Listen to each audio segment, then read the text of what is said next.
Welcome to doctor NYR YouTube channel. आज का जो टॉपिक है वह है न्यूक्लियोसोम। न्यूक्लियोसोम के साथ साथ हम पढ़ेंगे नॉन हिस्टोन क्रोमोसोमल प्रोटीन्स और RNA वर्ल्ड। ये जो टॉपिक आते हैं ये unit number 4 molecular basis of inheritance chapter number 4 है ये, और क्लास 12th की बायोलॉजी में आता है। Please take a screenshot. 1940s में क्या हुआ, जो साइटोलॉजिस्ट थे, साइटोलॉजिस्ट ऐसे साइंटिस्ट होते हैं जो सेल को पढ़ते हैं, स्टडी ऑफ जो सेल की स्टडी करते हैं उनको बोलते हैं साइटोलॉजी। तो 1940s में उन्होंने क्या बोला था, एक स्ट्रिंग है मतलब माला जैसी है, तो उस पर क्या है, एक बीड्स होते हैं इस तरीके से। वो बीड्स जो है ना, उस टाइम पे उन्होंने उस बीड्स को बोला है ये जीन है। लेकिन लेटर क्या हुआ है, ये जो बीड्स थे इनको न्यूक्लियोसोम कंसिडर किया गया। न्यूक्लियोसोम जो होता है इस तरीके से न्यूक्लियोसोम होते हैं, ठीक है ना, इस मतलब इस तरीके से इनका स्ट्रक्चर होता है। तो पूरा एक न्यूक्लियोसोम का इस तरीके से दिखता है। तो न्यूक्लियोसोम होता क्या है, न्यूक्लियोसोम जो होता है ना, एक बेसिक यूनिट होता है हेटेरोक्रोम क्रोमेटिन का। मतलब जो क्रोमेटिन होता है, अगर हम देखेंगे ना, क्रोमेटिन जो होता है उसका बेसिक यूनिट होता है। जिस तरीके से प्रोटीन का एमाइनो एसिड बेसिक यूनिट होता है ना, इसी तरीके से क्रोमेटिन का बेसिक यूनिट होता है न्यूक्लियोसोम। मतलब ये एक न्यूक्लियोसोम हो गया, ये एक न्यूक्लियोसोम हो गया, ये एक न्यूक्लियोसोम हो गया। तो इसमें बहुत सारे प्रोटीन्स होते हैं, हिस्टोन प्रोटीन्स। ये जब कनेक्ट हो जाएंगे तो ये क्या फॉर्म करेंगे, क्रोमेटिन फॉर्म करेंगे। तो ये जब क्रोमेटिन जो होते हैं ये फिर कंडेंस ओवर हो जाएंगे, तो ये क्या बनाएंगे, क्रोमोसोम, ठीक है ना। इस तरीके से क्रोमोसोम का स्ट्रक्चर बनेगा। तो क्रोमेटिन जो होता है इस तरीके से ये क्रोमोसोम होता है। तो अगर हम देखेंगे क्रोमेटिन जो होता है इसमें इतनी कंडेंसेशन लेस कंडेंसर होते हैं, जब ये और कंडेंस होते हैं तो फिर क्रोमोसोम्स होते हैं। और क्रोमेटिन का बेसिक यूनिट क्या होता है, न्यूक्लियोसोम। तो न्यूक्लियोसोम में क्या क्या होते हैं, कोर ऑफ हिस्टोन ऑक्टोमर होते हैं और एक डबल स्ट्रैंड होते हैं। यहाँ पे अगर आप लोगों को दिख रहा होगा ना, ये ऑक्टोमर होता है 1 2 3 4 5 6 7 8 इसमें मतलब प्रोटीन्स होते हैं, 4 प्रोटीन्स होते हैं, लेकिन 2 पेयर्स में होते हैं, ठीक है ना। ये मैंने लास्ट वीडियो में भी उसको डिस्कस किया है। तो ये क्या बनाते हैं, ये वाले जो होते हैं ये 8 हिस्टोन जो है ये कोर फॉर्मेशन करता है इसका, या इसको बोलते हैं हिस्टोन ऑक्टोमर। तो एक डबल स्ट्रैंड इस पर रैप्ड होता है DNA, क्योंकि जब हम DNA की बात करते हैं उसकी ऑर्गेनाइजेशन होती है।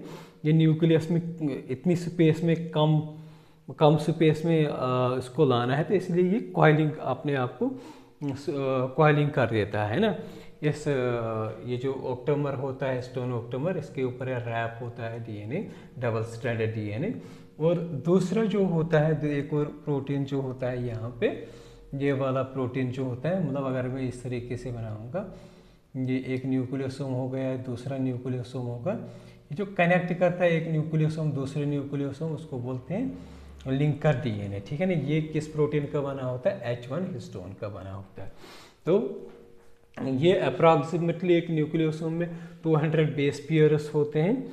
तो अगर हम ये लिंकर DNA जो होते हैं ना, एक मतलब बीड सी बोलते हैं ना, पहले इसको बीड सी बोला था। एक न्यूक्लियोसोम दूसरा न्यूक्लियोसोम, इनके बीच में जो लिंक करता है वो हिस्टोन प्रोटीन होता है, और उसको क्या बोलते हैं, उसको बोलते हैं लिंकर DNA, ठीक है ना। तो क्रोमेटिन जो होता है ये और पैक हो जाएगा तो ये फॉर्म करेगा सोलिनॉइड, ठीक है ना। इस तरीके से ये और पैक करेगा, सोलिनॉइड बनाएगा, फिर ये क्या करेगा और आगे आगे एक सुपर कॉइलिंग हो जाएगी, तो ये बनाएगा क्रोमेटिन फाइबर्स। तो फिर क्रोमेटिन बनाता है, फर्दर इसकी जब और कंडेंसेशन होती है ना, वो क्रोमोसोम बनता है। क्रोमोसोम किस स्टेज में बनता है, सेल डिवीजन के मेटाफेज जो होता है सेल डिवीजन का, वहाँ पे इसकी ये क्रोमोसोम बन जाता है। तो दूसरा जो होता है नॉन हिस्टोन क्रोमोसोमल प्रोटीन्स, जिस तरीके से हमने पढ़ा था हिस्टोन प्रोटीन्स होते हैं H1 H2A H2B H3 H4 ये, और H5 H1, तो यहाँ पे क्या होता है, ये हिस्टोन प्रोटीन्स हमने पढ़े हैं जो न्यूक्लियोसोम में न्यूक्लियोसोम को फॉर्म करते हैं। लेकिन कुछ रीजनल्स होते हैं इस क्रोमोसोम में जहाँ पे क्या होते हैं, जहाँ पे नॉन हिस्ट मतलब यहाँ पे हिस्टोन प्रोटीन्स नहीं होते। तो ये कौन कौन से रीजनल्स होते हैं, यूक्रोमोटिन, ये न्यूक्लियस में ही होते हैं, लेकिन यहाँ पे ये हिस्टोन प्रोटीन्स प्रेजेंट नहीं होते हैं। तो ये जो यूक्रोमोटिन का मतलब क्या होता है, ये ऐसा रीजन होता है जहाँ पे क्रोमोसोम जो होता है, क्रोमोटिन जो होता है, ये लेस पैक्ड होता है, ये अच्छे से पैक नहीं होता है, ये एक इस तरीके से मतलब हाईली पैक्ड नहीं होता है। जब ये हाईली मतलब कॉइलर नहीं होता है तो यहाँ पे जो स्टेन अगर हम डालेंगे वो जल्दी रिमूव हो जाएगा, फास्ट रिमूव हो जाएगा। इसलिए ये जो स्टेनर जो होते हैं ये लाइट स्टेनर दिखते हैं, न्यूक्लियस में ही होता है नहीं प्रेजेंट, तो ये लेस लाइट स्टेनर देखेंगे। दूसरा रीजन जो होता है ये होता है हेटेरोक्रोमोटिन, ये पैक्ड मतलब डेंसली पैक्ड होते हैं। जैसे हम इसको कोई स्टेन डाल देते हैं या कोई डाई डाल देते हैं, वो वापस बाहर नहीं, इजीली बाहर नहीं वॉश आउट होता है, इसलिए ये क्या होते हैं, ये डार्क स्टेनड स्ट्रक्चर रीजनल्स दिखते हैं। जो यूक्रोमोटिन जो होता है ये यहाँ पे ट्रांसक्रिप्शन होती है। ट्रांसक्रिप्शन का मतलब क्या होता है, डीएनए जो होता है, डीएनए से बनता है एमआरएनए, ठीक है ना, ये हम टॉपिक और पढ़ेंगे, इसी को बोलते हैं ट्रांसक्रिप्शन। इसको डिटेल में मतलब नया टॉपिक है हमें। तो यूक्रोमोटिन जो होता है ये ऐसा रीजन होता है जहाँ पे ट्रांसक्रिप्शन जो होता है ये ट्रांसक्रिप्शनली एक्टिव होता है, यहाँ पे ट्रांसक्रिप्शन होती है। HC का मतलब क्या होता है, हेटेरोक्रोमोटिन, है ना, मैंने शॉर्ट में लिखा है। हेटेरोक्रोमोटिन जो होता है यहाँ पे ट्रांसक्रिप्शन यहाँ पे नहीं होती है। दूसरा होता है RNA वर्ल्ड। जब RNA वर्ल्ड का मतलब क्या होता है, जब इवोल्यूशन आया था ना, हुआ था, तो इवोल्यूशन जब हुआ था तो उस टाइम पे जो पहला जेनेटिक मटीरियल था, पहला जेनेटिक मटेरियल था, दो ही जेनेटिक मटेरियल है, एक है डीएनए, दूसरा है आरएनए। तो उस टाइम पे जो जेनेटिक मटेरियल जो पहला था वो था आरएनए। लेकिन आरएनए जब आगे आगे हम देखेंगे, आरएनए जो एक कैटालिस्ट भी काम करता है। कैटालिस्ट का मतलब क्या होता है, ऐसा मतलब ऐसा सबस्टेंस विच कैन, जो एक रिएक्शन को स्पीड अप करेगा, ठीक है ना।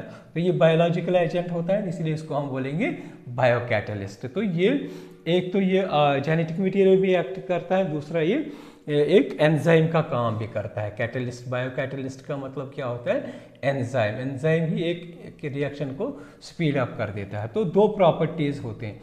एंजाइम की वजह से क्या होता है, ये अनस्टेबल होता है, बहुत रिएक्टिव होता है, जिससे क्या होता है, ये बाद में जो होता है ना, ये अच्छे से अनस्टेबिलिटी की वजह से जो होता है ना, इसमें बहुत सारी मॉडिफिकेशन हुई, तो वो फिर डीएनए बन गया, ठीक है ना, डीएनए बन गया। बहुत सारी मॉडिफिकेशन जब इसकी बन गई तो वो डीएनए बन गया। तो फिर अभी जब हम देख रहे हैं ना, तो डीएनए जो होता है वो इसी आरएनए से बना है, ठीक है ना।